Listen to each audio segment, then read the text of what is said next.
Welcome everyone to today's Pink Elephant and BMC webinar on overcoming the top challenges for IT configuration management. Our speakers today are Troy Desmoulins and Sharon Sims. Troy is a Vice President of Research, Innovation, and Product Development at Pink Elephant.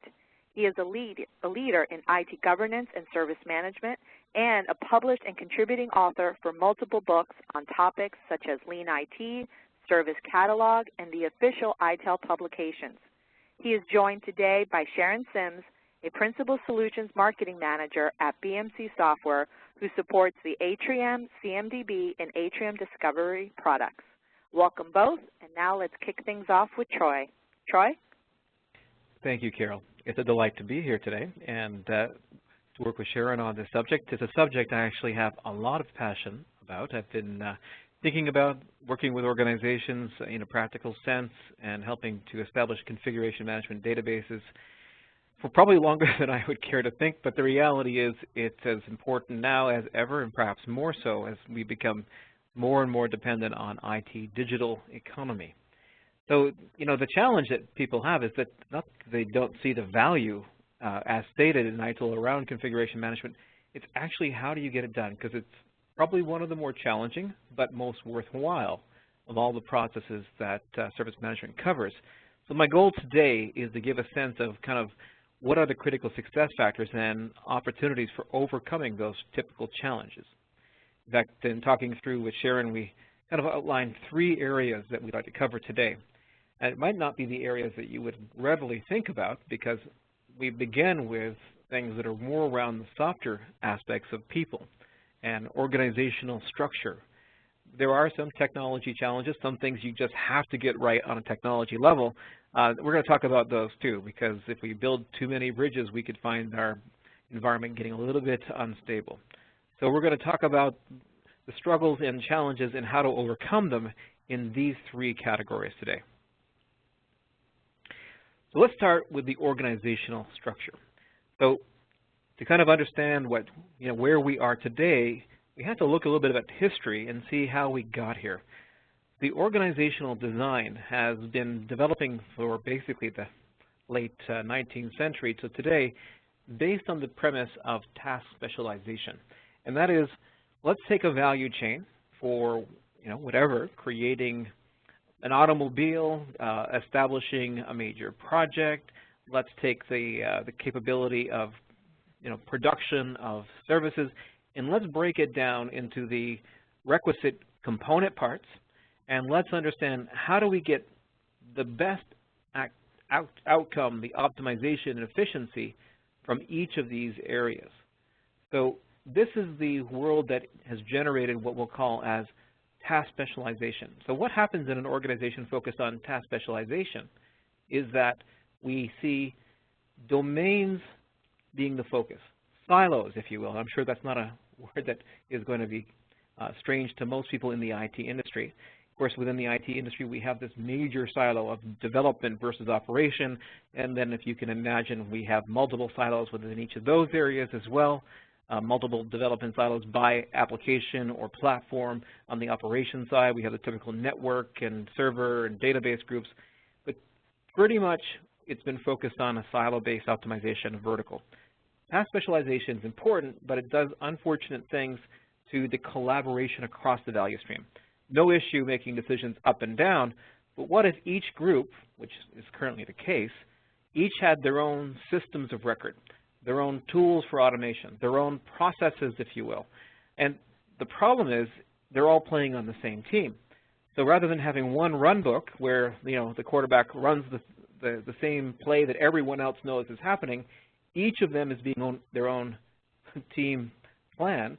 Each of them are being agile, but each of them are being agile in a different direction. Welcome to today's world of IT organization. So, we've been able to keep it together for a little bit of time for now, and I'm going to use a couple of tools to help illustrate. We've been able through heroics to say, look, see how far we've gotten. We've been able to keep up with the business demand. But at some point in every organization's history, what's going to happen is we're going to see a point where the scalability of the IT organizational structure, how they collaborate, how they share tools, how they share data sources, being now a constraint to the continued rapid increase of speed that the business needs. So the challenge here, as you can see, is that the speed of demand continues to grow. In today's online, internet-based economy, it's all about immediacy. I have to be able to shift gears automatically within a matter of days, not months, not even years. But if that IT organization is so fractured in its organizational structure and how it stores and saves data, it cannot keep pace, putting the business at risk. Now, it gets a little bit more challenging because there's also a trend to introduce more and more third-party suppliers. So what happens over time is you bring in more third-party suppliers, whether they're traditional managed services or cloud offers. Complexity grows, fragmentation grows, so then you have to ask yourself what's happening to this line. Unfortunately, it's actually going down. So this risk gap, when we focus on domain-based data sources and domain-based collaboration and process, only gets worse, putting the business at risk. So something has to change here. Something has to move. The result of that is, first of all, IT gets in hotter and hotter water, literally and metaphorically. The business becomes much more frustrated with the speed and the execution that we are able to produce because heroics just can't get us that far. Our whole model of architecture is based on data islands. Everyone has data islands, and we try to string these islands together through very tenuous means, and you can picture little rowboats going back and forth. Sometimes those rowboats are making it to the other island, sometimes they're not. But we have a few predators in the ocean here too, and they're quite happy at what's happening. Rising sea levels, warmer water, someone out there is looking out for us. So you might be already in the shark's jaws, or you might see the shark fin coming your way. But this concept of data islands is what we live in today, with everyone having their own Excel spreadsheet, their own access database, their own source of repository by domain, by silo. Not a good place to be when we're trying to work a systems view and keep up to pace. So that's the organizational structure issue. We also have this other challenge, which is more cultural. And you might be saying, well, that sounded like culture to me. Well, in a sense, organization breeds culture. But in this world where we're silo-based, domain-based, thinking in a systemic viewpoint is actually contradictory to most IT cultures. Most IT cultures want to think of it more based on silo. This is my tool, my data, my stuff. I built my entire career implementing this solution. I don't really want to see it go, so it's not going to go anywhere. We're just going to federate and build bridges to everything, thereby causing additional complexity that basically dies over time. This cultural challenge can be looked at in the context of this model here. This model actually was first introduced in the ITIL book, Planning to Implement Service Management, which I'm proud to be a co-author on. But it talks about the position or the IT psyche, if you will, of what does the IT organization believe they are as a reference, or in what part do they play within the business context. I'll walk this kind of from the bottom up now. In the first phase of this, the IT culture is very technology focused. So this technology focus is really all about each domain gaining more optimization efficiency every year, make it faster, make it cheaper, done. There is no customer at this base. It's every domain and every silo for themselves. As we move up this chain of thinking, this organization understands that these assets, these configuration items, they all connect. They know that. I mean, that, of course, that's obvious, but they act as if it's not. So at the next level up, they begin to say, okay, we've got to actually understand context. We've got to understand relationship. We have to understand dependency. And if I pull this block out of the Jenga block, is it going to make the whole system fall apart, or what's going to happen? So this next stage happens where I begin to be interested in context, in systems thinking. What typically happens, I'm sure you've even seen this in your own organization, is that everyone has their own spreadsheet today. There's an application spreadsheet, a database spreadsheet, a server spreadsheet. Each group manages their own spreadsheet, a network spreadsheet. They might have, a more sophisticated approach, but they really got their data island going on. What happens typically is the first realization of this next phase is when they add a new column to the spreadsheet.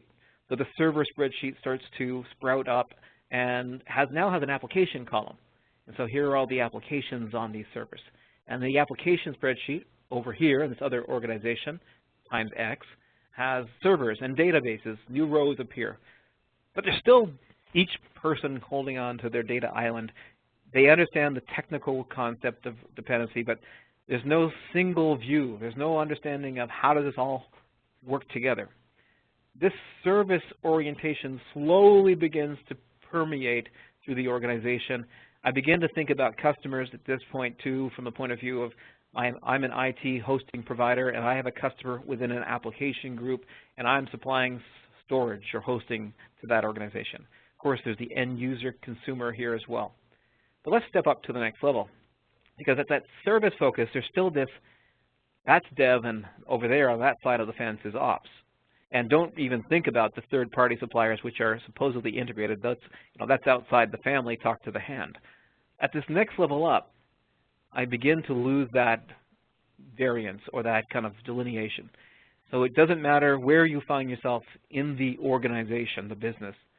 If you manage technology, whether you're an embedded business unit IT function, whether you're the shared infrastructure organization, whether you're a trusted supplier, it's we the people. We the people of the information services group and related family members. We all manage technology, and there's this kind of universal view of we in the conversation happening. But there's still this really change of view where now it's I'm IT, even though it's kind of a more pluralistic and inclusive view of that. But that's the business over there. I'm not related to the business. I know I work here and I have the same logo on my T-shirt, but that's the business and I'm IT. Somehow I'm separate and distinct from the business organization that I'm in. So the customer at this case is the business unit customer, the business process owner. But it's still, that's the customer, and I'm across the table as a trusted supplier, but over there, that's a different organization. I'm IT. The next level up is where we understand there is no separation of church and state. Basically, there's a recognition all business processes are digital. All business processes eventually find themselves as a data bit in a database, which has to be transferred across networks, compiled, and by applications, compute, etc. And now we just understand that IT is the line. So now the focus of the customer kind of levels up again to now I'm thinking about the external customer outside of the organization. Now I'm thinking about the buyer. And now I might even drop the word customer and refer to everyone inside the business concept as a partner. You see, organizations move up this chain at various levels, and it's not neat and tidy where the whole organization moves up at the same time. You could have one group, people who sell IT services to an outside market for telco, they're at the top. The application group is sitting there right at the customer focus, and then I go talk to people in the data center and they're smack down at the bottom, technology focus, yet they're all in the same organization. The last statement I'll make on this slide is notice where the configuration management database comes to play. Really, it only even starts to be something some would be interested in, and when an organization begins to evolve to this service versus system thinking. When it's just me and my technology group and people, what's the business case for CMDB? Well, CMDB based on modeling data, that's service-based. Well, that's a good question. Hey, Troy, this is Sharon. I have a question for you. Absolutely. I hear this a lot as I talk to our customers, and they ask, where are the majority of IT organizations with regard to these maturity levels? I know you speak to a lot of IT organizations. Can you share your perspective on where the majority of IT fits in this maturity model? Absolutely, Sharon. In my observation, and it's also based on data as well because we do assessments around this, most organizations are making baby steps right here. Now, there's an interesting implication when it comes to the CMDB. As organizations are moving from this technology focus, they understand that mythical management of objects in isolation is really not going to work here. They start to say, well, wait a minute, my data islands don't make much sense either. So they're now, and it's about time, thinking, how do I create a systems database where I can establish all the dependency across towers, across silos? So 80% I know it's kind of depressing, it's only level 2, would be sitting right here at this service-focused concept. Does that make sense? That confirms what I hear as well. So today could be the day of the CMDB, Sharon, because if that's true, then we've got an audience that maybe 5–10 years ago, you know, that wasn't necessary. So let's build on that a bit. So another thing that we can think about from a cultural perspective is we get into our tribes, and there's a tribe in the organization that says inventory data is mine. I own the the spreadsheet about X, Y, and Z. Another tribe in the organization, the finance group, is saying, okay, I'm going to track this data, but now from a financial perspective. Now I want to make something clear here. It's the same data, just from a financial perspective. It's the same server or application. At inventory management, I'm asking questions like how many are out there, where are they, what kind of attributes around it do I need to understand, like table space or CPU level, or et cetera. I talk about the same server, and I'll find a different database with a different tribe, and then now they're talking about that relative to the financial attributes of depreciation, total cost of ownership, et cetera. And then configuration management is one step above that as well, saying it's not enough just to know where it is and what it costs to basically manage it, but what relates to what connects to what, and if I pull this out, what is the downstream impact of that occurrence?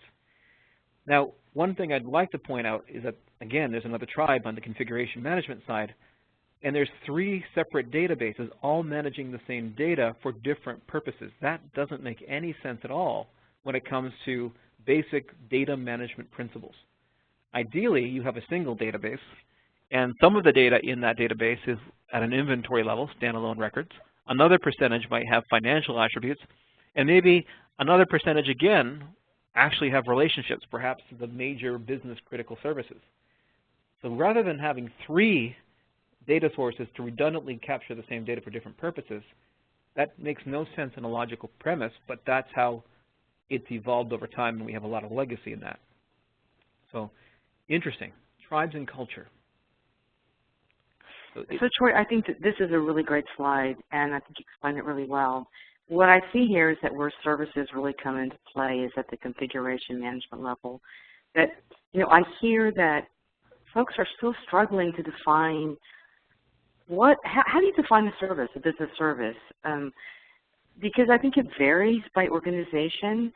So can you recommend any best practices of how folks can get started on defining what a business service means for them?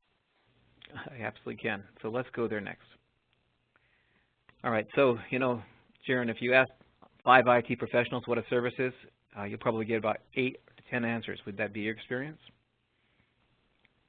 Absolutely.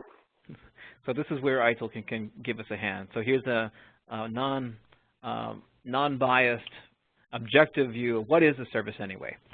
So, there's the technical definition. It's basically a means for delivering value where you're delivering an outcome. Something occurs, and they don't need to figure out or worry about, what's behind the curtain. Here's something that you are actually achieving or delivering. How you get there, that's another question. So a service is an outcome. It's something I'm consuming. It's never going to be a specific technology. For example, let's talk about messaging. That's one that's very easy for people to understand because everyone uses messaging as a service in their organization, whether that's through email or instant messenger type of applications. Messaging is an outcome. The technology I have used over my lifespan for messaging has changed. I mean, when I was back in the Novell CNA days, there was this little kind of cryptic app in the Novell application that did email. And then we had CC mail come out, and over time we switched to Exchange. And then from Exchange, we're now at Office 365. And so what is true is that the service remained the same, but the technology was transient over that period of time. So the outcome always refers to what is being delivered. The technology is something below the outcome. That's where we get to what a system is. A system, on the other hand, is all of the components and resources required to deliver this technology solution, if you want to use that term. And this is where technology lives. And it's funny because when I talk to you about the Exchange system, you think immediately of the application perhaps, but that's only one component of the system. The system called Exchange is everything, the database, the server, the application instance, the middleware, the client. We just have this tendency, cultural again, in IT, to name the system after the biggest piece of software. So think of it this way. Service Asset and Configuration Management is the service. The system is the Atrium system. And the application instance for Atrium is one component of it. But Atrium is a much broader context than that. So it's important we get our terms right. Service and system is key. Now let me put this in a context, kind of tell you a story, because it's not just about technology services. So here's me. I'm sitting out here on the right-hand side, and I have a business need. I need to order a checkbook. I have a young family, 3 sons, and they do a lot of sports, and I'm constantly sending checks to school with these guys. And so I log on to a service that probably many of us use every day, or if not every week, and that's online banking. So I log on to my online banking service, which is a business service, by the way. That online banking service, like all services, has an orderable component, which is the checkbook. That's the product coming out of that service. And then there are processes below that, like order to cash, because they're certainly not going to send me a checkbook without me paying for it, or cash to deliver. So that is a business service structure, product service process. Now let's play this forward a little bit. Now we get to the level of IT services, and so here's the IT service as a direct service, and interesting enough, we're going to call it online banking to match the business service it's supporting, because that's a good practice. The product coming out of this is the account that I'm actually using to log in to this portal. And the process in this context would be a software development lifecycle process around application enhancement and or business as usual type of development task. That product service process world is supported by an underlying structure like hosting as a service, with the product being a server and the process being in that context a server build. So what we're seeing here is the building out of a service architecture. Now, interesting thing here is that IT has this product service process architecture, but so does this business unit level structure here. But guess what? So do other organizations. So HR, facilities. When you're going to a meeting, you're in the product of the facilities service. It's called a room, and you're organizing people to come to that product. The process could be reservation for the room booking. On the HR side, you have a 401k, or that all of this is consistent. Notice though that there are many service organizations within a business, and none of them think of themselves as different and distinct outside of the business except for these guys over here. But we're part of the overall business ecosystem. Now, CMDB, as we're going to see, can actually model this entire model. And it's important to understand that while each group has process for themselves, there are also processes which have to span all groups. So if I was to call in saying, hey, I can't log in, I'm sure I'm going to call the call center at the business level. I would assume that call center would be connected to the IT service desk because there's probably a technical issue why I can't get in there. And I might even have to go to second or third level support. And my assumption would be, I know you're all laughing on the webinar right now, that they all have the same tool, they all have the same process, and better yet, they share data about me so they don't have to rediscover me each time. We all know what the reality is because we're siloed across the entire organization. This causes huge issues. I know a lot of organizations buying tools such as the BMC product suite, and they're not even using them in an IT context, they're using it in a business context because the same principles apply. Sharon, does that make sense and answer your question? Yeah, I really like the way you used it, broke it down into products and process. That makes a lot of sense to me. So let's put it in the technical view now. So here is, for us geeks in the room, the technology view of that same picture. I'm using the pizza analogy now as opposed to the check ordering process. But down here at the technical level, I've got the servers, I've got the database, I've got the application instance right here. I'm even connecting to other technical objects like the network device outside in other domains. And I've got all this technology relationship going on. Now, Sharon, the question for you is, what does this tell me about business impact? so far, if I only measure things and relate things below the line? Well, not a whole lot. Nothing, actually. That's key, and that's exactly right. So for me to actually get from, okay, the technology relationship, which where my spreadsheet, sported that new row around applications and servers, I have to start aggregating this system of technology now up. So now I have an ordering system, and I literally have a record in my CMDB that's the parent record of all the objects from different domains which basically support ordering. And that supports a point-of-sale system. So that's, whoever uses this POS system are the business impact customers. Now, this system supports a service that the business has, which supports ordering products. That service is actually going to be used by sales, logistics, administration, production, because they're all going to be using this ERP type service. And a component of that would be order fulfillment, leveraged out here at the franchise level, at the pizza franchise, so that we can actually put a pizza on a cart and deliver it to yours truly, who likes to eat pizza. But the reality is, how would I know how any of these given components down here impact or not a business service unless I look at it from this entire systems perspective? You wouldn't even care about knowing this until you start in the organizational maturity model to move from technology up at least to level 2 and level 3 in the maturity model, which again is where 80% of the organizations are right now going. So this is the culture. You can't make this picture happen in a spreadsheet. What you're really looking for now are data condos. So, forget the data islands, the water's too hot. You need things that are a little bit higher, and better yet, not just higher, that have bridges, connections, because it's likely true in your world that, it's not just one database. We live in a world where we have multiple data sources.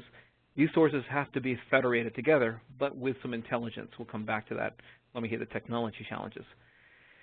It's time to move off the island, because the sharks are coming, and move into my resort condos, where I have data that lives in the condo. So each data owner still owns their data. So the network group still owns their data, the database group still owns their data, server applications likewise. But now they have a resort condo, but the benefit to them is now that they have, they're in the condo, they get the condo amenities. They have elevators that take them to the 45th floor. They have hallways that connect these data sources. And there's probably even pool and recreation. There's probably some positives there too. But this is moving from the island life to the condo life, and that's what we're talking about today. So Troy, I really love this concept you have of data condos and the way to break down the silo. I think it's an analogy that sticks with me. Well, I think we all enjoy the resort condo life. There are some things, we have to get used to. I mean, we can't do some things that we did before, perhaps when we lived in isolation. We can't put heavy barbecue units on the porch because that could cause issue. We might not want to paint our doors fuchsia.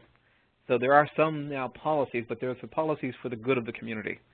So there are some constraints, but that still doesn't mean you can't inside your condo decorate, and data attribute requirements can be unique still to that group. Let's move to the technology challenge, because so far we've covered organization and we've covered culture, but there is some tech stuff we have to consider. So if you've ever gone to an ITIL course, you have seen this picture. It's a bit of an eye chart, and it's largely because it is a complicated world we live in. But let me describe this to you a little bit more, probably logically and practically. So we live in a world where we have all these disparate data sources down here. In fact, we might have a couple different people claiming they have the one CMDB, which is, interesting. But these sources are coming from monitoring tools, discovery tools. They're coming from traditional asset repositories, etc. Ideally, we can do some consolidation down here because that is definitely a candidate for waste reduction and lean thinking. But ideally is great, but eventually we're still going to have to realize we're still going to have this system of data source. So a configuration management system versus a configuration management database is realizing this picture. What is needed is an integration layer. okay, where we have a product that can take, at a table level, the ability to aggregate, from a data warehouse perspective almost, all this information together, whether it's in a view or it's through a reconciliation engine, which we'll come back to in the next slide.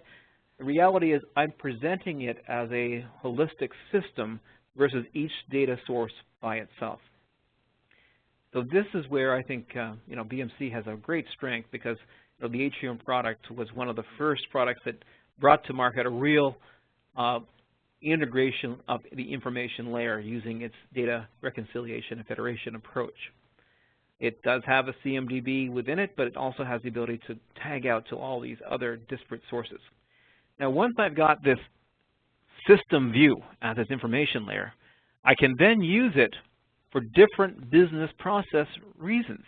I might use it for asset, I could use it for change, I could use it for technical system configuration, I could look at it from a QA or a security perspective, architecture view, support, because one of the things that it's very realistic to understand is that 80% of the time to fix something is discovering what broke in the first place. It means you have to know what connects to what.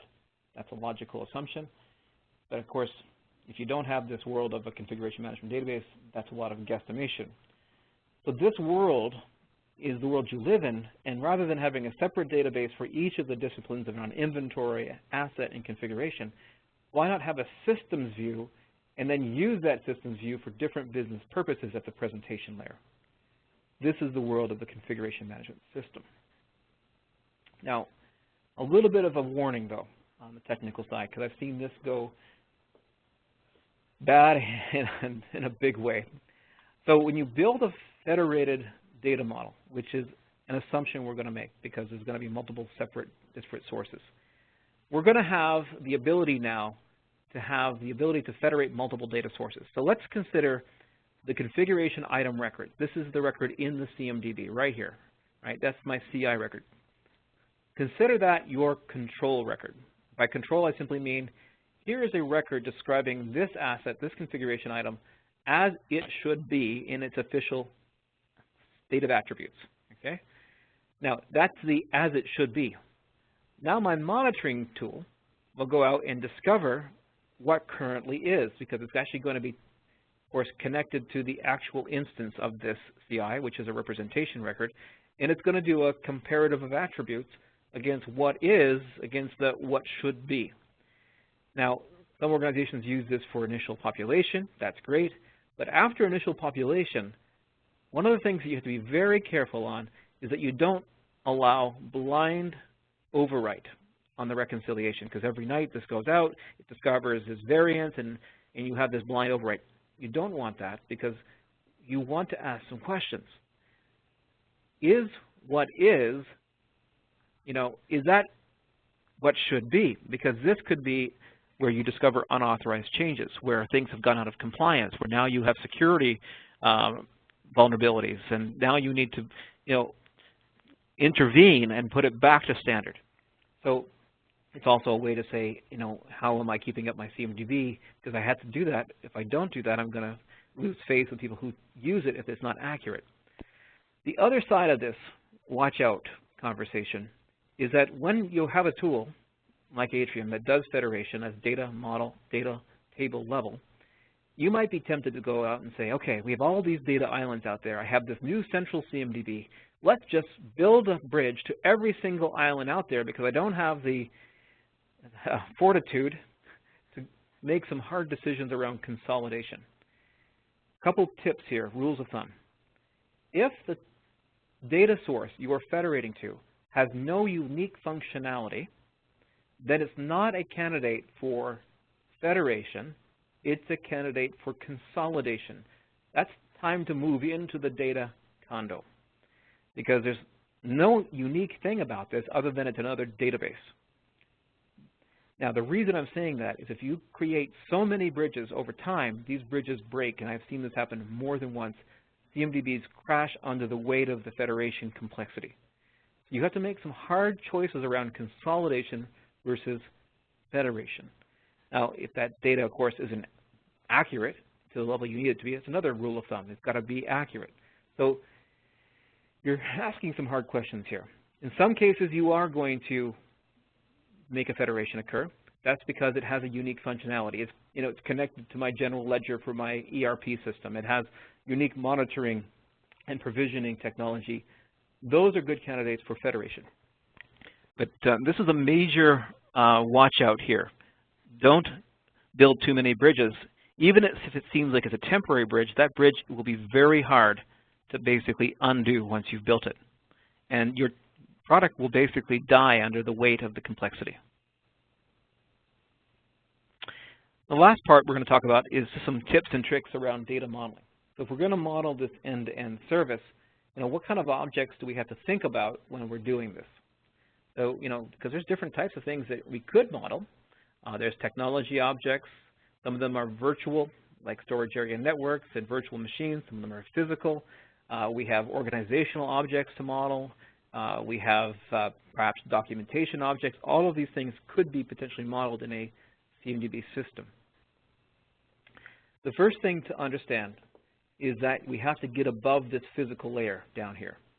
This physical layer is where we typically start, because that's what the world we know, especially for a technology-focused culture. But that's not going to give me my business impact that I need.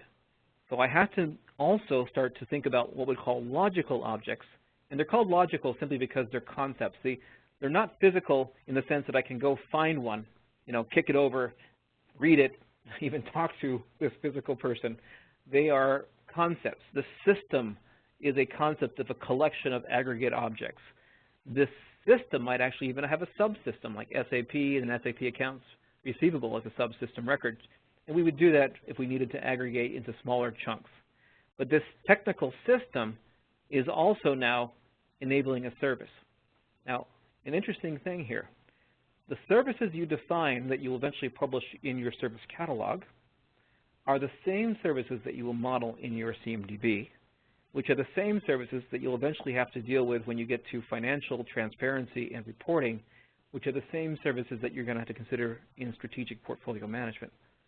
All of this taxonomy, a service system component, is the DNA structure that ties all these service management activities together so that CMDB becomes critical for multiple business processes. So here's an example. So I have this service called email.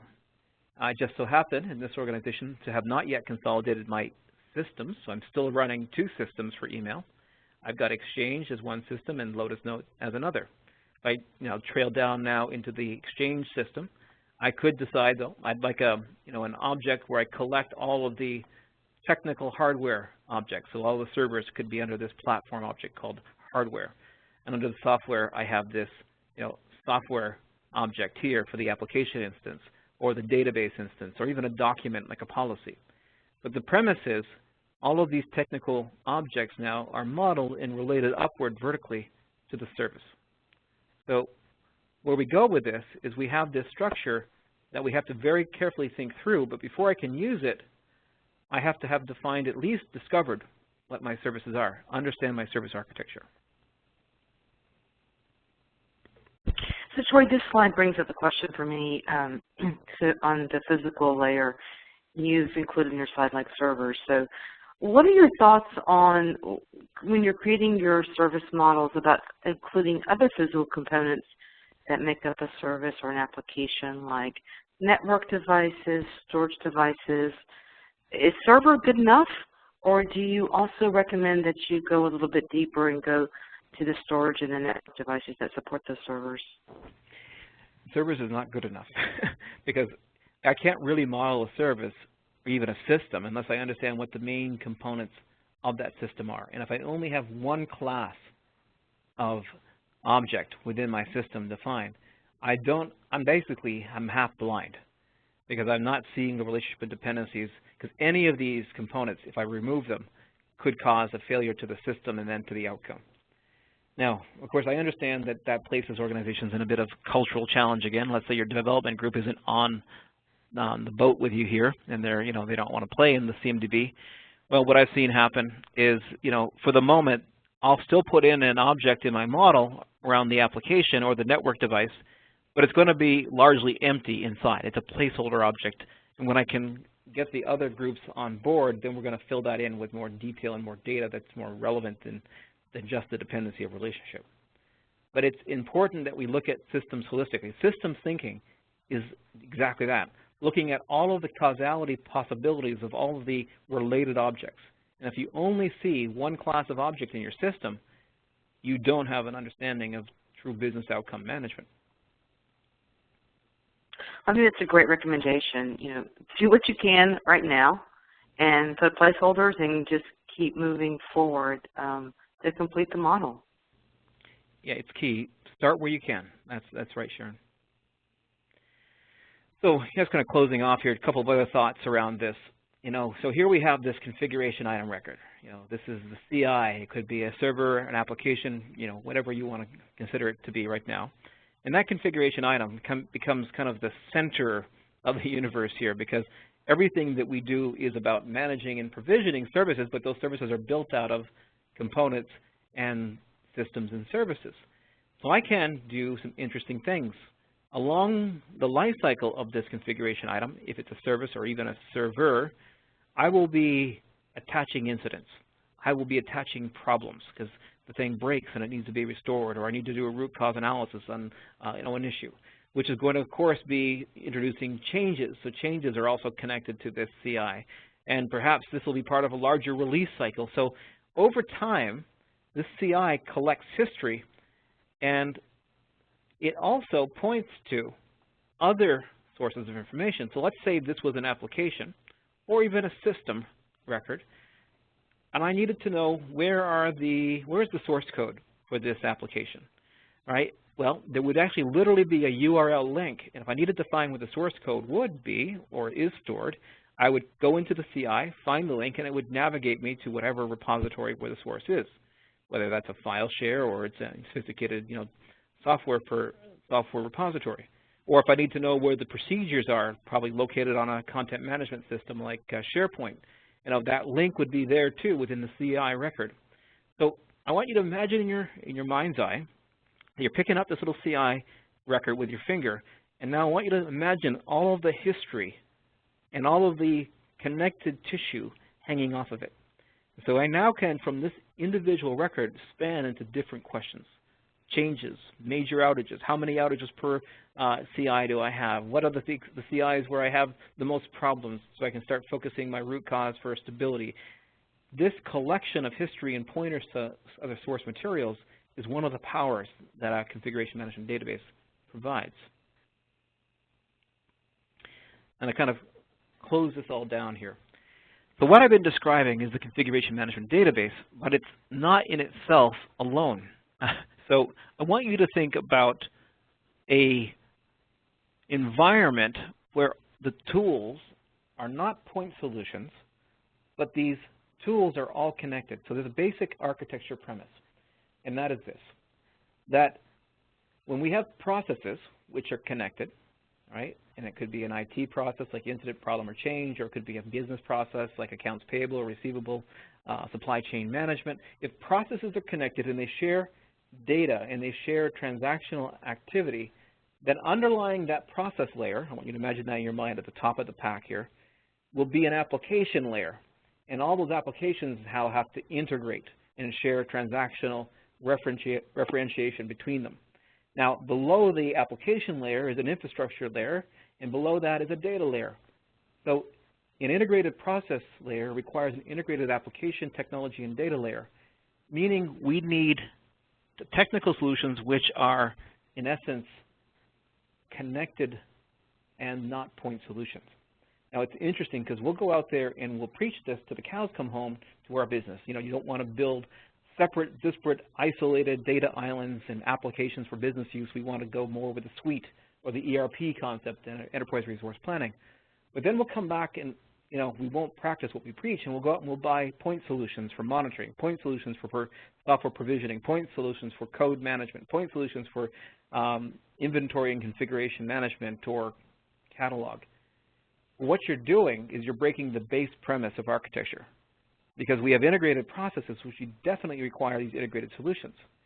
So this CMDB living down here in this stack, in this system of integrated solutions, should and could never be a standalone object on the outside. It has to be part of the overall suite, because I should be able to put a request in here at the portal level. And that request should then trigger some development action over here on the resource side of it. The development then will start, making the application enhancement or the code patch occur. They're storing code within the production code management repository, and at some point we go to change management for the authorization to promote to production. Release then takes over to package that release into perhaps some additional releases, at which point the release package is then getting ready to be packaged in the provisioning tool. I go out and find my monitoring tools, discover where all the instance of this object that I have to patch and or update would be. The provisioning tool pushes that out relative to the various instances that need to be updated, and then the CMDB is automatically updated post-successful completion. And I can instantiate that because I've got a consistent reporting engine. If that sounds mythical to you, it's because probably like many organizations, your tools are also in silos. We will not become the business partner we need to until we understand that architecture around tool integration is as critical as process architecture. So I hope that helps. I know that's a lot to probably get through. So, additional resources. I know that there are probably more questions now than answers, but what we've done so far today is we've covered some key areas of constraint. There's organizational constraint, and we can deal with that by understanding we don't live in silos, right, and look at it from the business perspective of scalability. There's cultural perspectives. But the good news there is the majority of organizations are trying to climb out of that technology basement into at least the systems view, if not the service orientation. And then the technical side, once we have understood what our services are, we can begin modeling them, but let's make sure that we do it correctly with not overusing federation and asking the hard questions when we need to around consolidation, leaning out our data sources as much as our processes. So some additional information, if you're interested in this topic, I have a blog I've been working on since 2006, so I've been putting stuff out there for a long time. Some interesting articles you'll find in that blog. I have a podcast radio show that I've been doing for many years. One of them is just Practitioner Radio 51. It's called Geeking Out on CMDB Object Models, so lots of technical geeky stuff there. More on the premise of CMDB, Bruce Goose, Death Star, or Answer to World Peace, or none of the above. Please check that out. But there's an interesting paper that, an article that I wrote for BMC that still holds true to this day called the CMDB Resort Condominium. This is that conversation we had.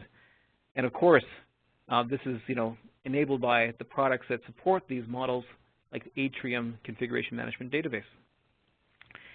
So that's all I have. Carol or Sharon, I will move it over. Yeah, Troy, I just want to say, as we were preparing for this presentation, I took a look at your blog, and I just want to recommend it as a great source of insight and information.